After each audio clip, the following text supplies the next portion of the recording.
Tapi Bitcoin terjadinya itu di tanggal 27 Juli.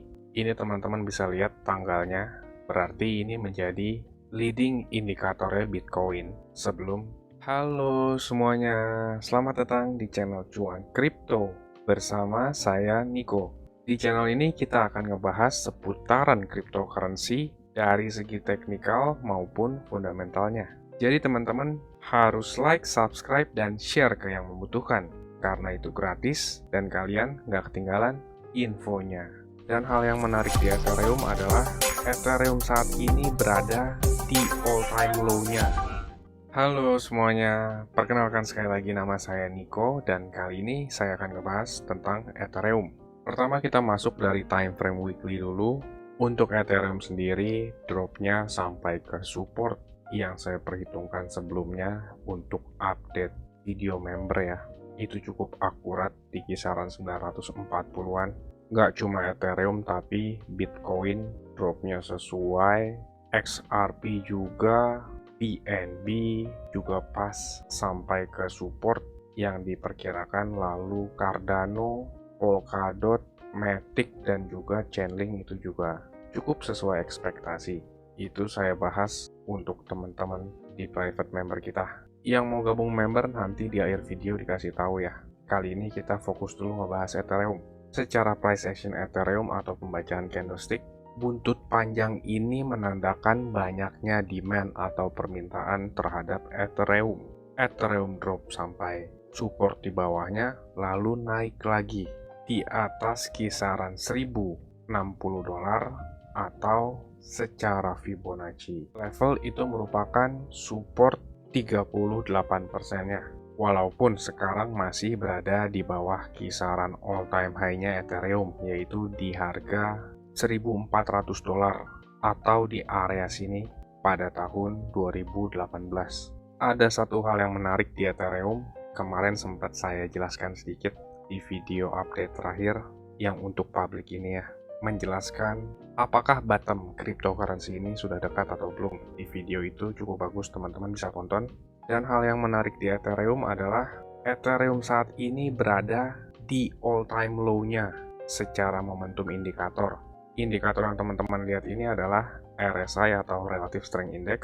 RSI ini adalah momentum indikator yang menampilkan kekuatan daya beli dan jualnya. Teman-teman ngelihat sendiri di time frame weekly, Ethereum dari pertama muncul di tahun 2015 sampai saat ini, momentum indikatornya menunjukkan oversold banget, melebihi bear market sebelumnya. Apakah ini tanda-tanda bottom? Ini bisa aja jadi salah satunya. Tapi yang jadi masalah, momentum indikator sendiri itu sifatnya lagging atau terlambat. Masih bisa terjadi one last push turun satu kali lagi. Jadi harganya terbentuk dulu, setelah terjadi baru indikator ini mengikuti.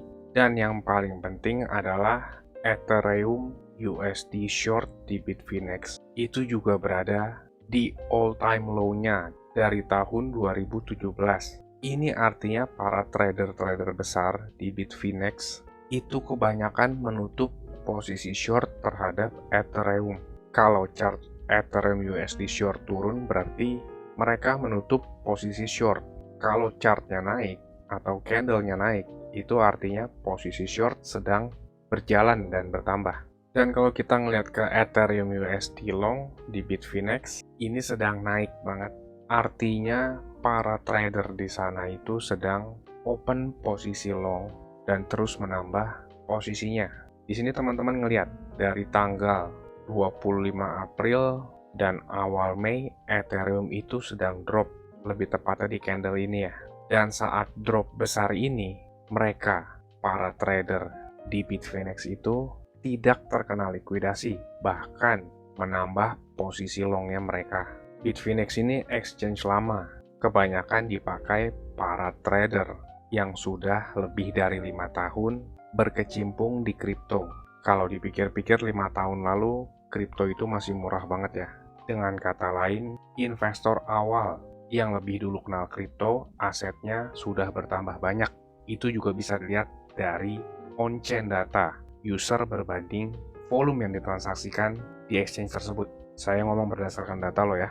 Jadi tanda kutip hampir bisa dipastikan mereka ini retail besar atau whales yang sedang open posisi di Bitfinex. Karena kalau pemula-pemula kripto itu yang baru masuk, biasanya mereka memakai Binance. Selain karena pilihan koinnya banyak, mungkin karena user interface-nya lebih enak dipandang. Kalau Bitfinex ini kebanyakan dipakai para trader kripto lama yang sudah nyaman di exchange ini. Info seperti ini nggak banyak analis yang tahu. Jadi teman-teman harus bayar loh ya. Tapi gratis kok. Dengan like, subscribe, dan share. Oke? Lanjut. Kalau kita ngelihat data seperti ini, kemungkinan besar Ethereum saat di kisaran $1.000 ini banyak sekali peminatnya. Mereka menganggap Ethereum $1.000 itu adalah harga diskon. Ini undervalue banget. Bisa jadi sebentar lagi kita akan melihat potensial bottomnya Ethereum. Dan Ethereum ini pada tahun 2020 menjadi leading indikatornya Bitcoin. Agak aneh memang. Ada altcoin yang mendahului Bitcoin pergerakannya, tapi memang seperti itu nyatanya. Jadi pada tahun 2020 sebelum terjadi bull run, Ethereum ini breakout duluan di tanggal 20 Juli nih. Tapi Bitcoin terjadinya itu di tanggal 27 Juli. Ini teman-teman bisa lihat tanggalnya, berarti ini menjadi leading indikatornya Bitcoin sebelum terjadi breakout menuju all-time high baru. Bisa saja Ethereum ini akan mengulangi hal serupa seperti itu. Karena di ilmu technical analysis kita melihat secara data historical. Saat Ethereum breakdown dari all-time high 2018, ini all-time high 2018 nih, itu Ethereum juga drop duluan. Ethereum terjadinya di tanggal 13 Juni dan Bitcoin terjadinya di tanggal 14 sampai 16 Juni. Jadi saya ada asumsi Ethereum itu bisa menjadi leading indikatornya lagi terhadap Bitcoin. Dan kemarin Ethereum sempat meretest 200 weekly moving average-nya di harga kisaran 1190 sampai 1200 US dollar. Kalau dibandingkan Bitcoin, Ethereum ini jauh lebih besar kemungkinannya untuk balik ke atas 200 weekly moving average-nya karena hanya dibutuhkan sekitar 6-7% dari harga saat ini di 1117 US dollar. Kalau Bitcoin per harga saat ini membutuhkan sekitar 9-10% untuk kembali di atas 200 weekly moving average-nya.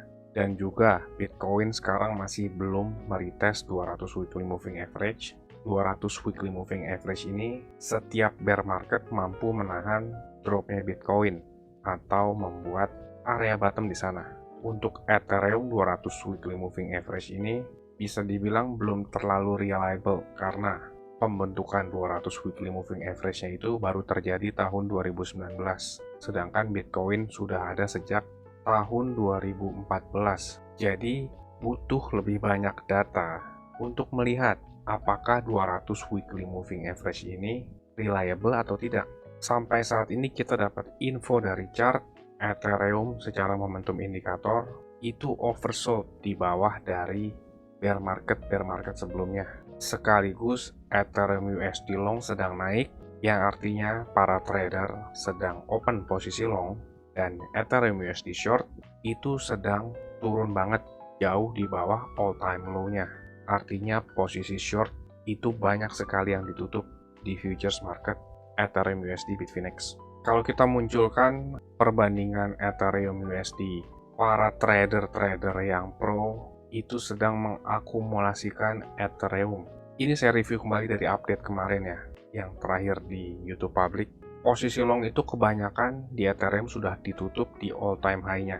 Teman-teman ngelihat indikator ini, saat menuju all-time high, Ethereum USD long dari segi pro trader itu kebanyakan ditutup turun drastis banget. Lalu yang menaikkan harga ini itu adalah retail trader atau investor yang masih awam baru kenal kripto, karena pada saat itu tahun 2020 kripto lagi booming banget, diberitakan di mana-mana. Kenaikannya itu sangat drastis, membuat banyak orang kaya baru, dan retail berbondong-bondong masuk di saat atau di waktu yang paling tidak menguntungkan, saat para pro trader itu menutup posisinya di sini. Dan nggak lama kemudian teman-teman yang lihat sekarang harga kripto jatuh. Tapi para retail besar itu sudah menutup posisinya, udah untung. Dan pada saat ini retail tuh lagi pada panik. Kebanyakan orang pada cut loss ya, ngasih makan paus. Dan teman-teman lihat sendiri, para retail besar itu sedang mengakumulasikan posisi long. Saat harganya drop pun mereka nggak terlikuidasi, bahkan menambah posisi dan menutup posisi short. Ini bisa kasih info ke kita. Berarti sedang terjadi akumulasi Ethereum dari chart ini. Teman-teman juga ngelihat Ethereum long itu naik sekitar 600 juta dolar ini kalau teman-teman hitung. Tapi secara posisi futures market ya, ini bisa aja menjadi tanda bottom, tapi bisa juga enggak, karena sebelumnya posisi long saat naik ini itu hanya membuat blow off top rally melewati all time high sedikit lalu drop. Bedanya pada saat itu terjadinya Ethereum USD long naik dan Ethereum USD short juga ikut naik. Kalau sekarang kebalikannya nih. Teman-teman juga kalau ngeliat di sini saat Ethereum USD longnya turun, harganya tuh naik, tapi posisi shortnya ditambah juga nih ikut naik. Gak lama setelahnya harganya drop jatuh. Ini posisi long ditambah terus sampai saat ini. Dan posisi shortnya mulai ditutup. Apakah akan terjadi bounce back dari harga sekarang? Itu jawabannya kita bisa lihat di penutupan closing minggu ini. Bisa dibilang minggu ini tuh menjadi momen yang cukup krusial terhadap crypto market. Karena awalnya kita ngelihat ke Bitcoin dulu ya. Bitcoin secara historical data dari 2015, 200 weekly moving average ini menahan atau membuat bottom terhadap Bitcoin. Pernah terjadi close satu kali di bawahnya, tapi di minggu depannya itu green candle naik lagi. Sekarang Bitcoin ini tuh lagi berada di bawah 200 weekly moving average. Jadi kurang lebih seperti itu pandangan saya terhadap Ethereum. Untuk update terdepan, saya ngebahasnya ada di grup kita ya. Kalau teman-teman suka sama konten ini, saya jamin teman-teman akan jauh lebih suka saat berada di grup. Itu grup private, dan setiap update saya membahas sampai saat ini 8 koin di setiap update-nya. Dan bagi teman-teman yang berminat gabung ke grup kita, teman-teman bisa tonton klip video berikut ini. Saya tunggu di grup ya. Saya mau kasih tahu juga, Cuan Kripto ini ada grup Telegram, dan juga udah cukup banyak juga aktif membernya. Keuntungan yang didapat yaitu teman-teman sekalian waktunya efisien, nggak pusing buat analisa chart, apalagi yang belum ngerti. Yang kedua, update terdepan, karena saya lebih sering update dan aktif di grup tersebut ya. Yang ketiga, teman-teman sekalian dikasih tahu kapan waktu terbaik untuk beli koin, dan itu biasanya barengan saat saya juga beli koin. Yang keempat, ada diskusi grup chat buat ngobrol sesama member, saling kenal, dan tanya jawab. Dan yang terakhir, teman-teman bisa request koin untuk dianalisa. Ini grupnya nggak gratis ya teman-teman, tapi tenang, harganya murah kok, yaitu Rp199.000. Tapi tunggu dulu, karena diskon buat teman-teman sekalian jadi Rp99.000 doang. Atau kalau dihitung, itu sama aja kayak Rp3.300 per hari. Ini biaya per bulan ya teman-teman. Rp3.300 tuh murah banget ya. Harganya sama kayak parkir di pinggir jalan. Tapi kalian bisa dapat manfaat yang cukup banyak dari grup ini. Ini harga promo ya teman-teman, cuma buat 100 pendaftar pertama. So jangan sampai ketinggalan ya, karena tinggal sedikit banget slotnya. Teman-teman bisa ngelihat sendiri ada 92 member aktif, dan saya kebanyakan lebih aktif di grup ini. Dan juga setiap ada peluang, saya selalu kasih tahu ke grup ini kapan untuk entry-nya. Bisa lihat di sini ada 3 video yang di unlisted dari YouTube, karena ini khusus untuk member dari grup tersebut. Kalau kalian berminat, saya akan kasih link Telegram di kolom deskripsi. Kalian tinggal chat, saya berminat gabung. Ditunggu di grup ya. Capek kan beli pas lagi tinggi, jual pas lagi rendah? Ayo, buruan gabung grup ya. Saya pamit dulu, salam. Cuan kripto, cuan terus.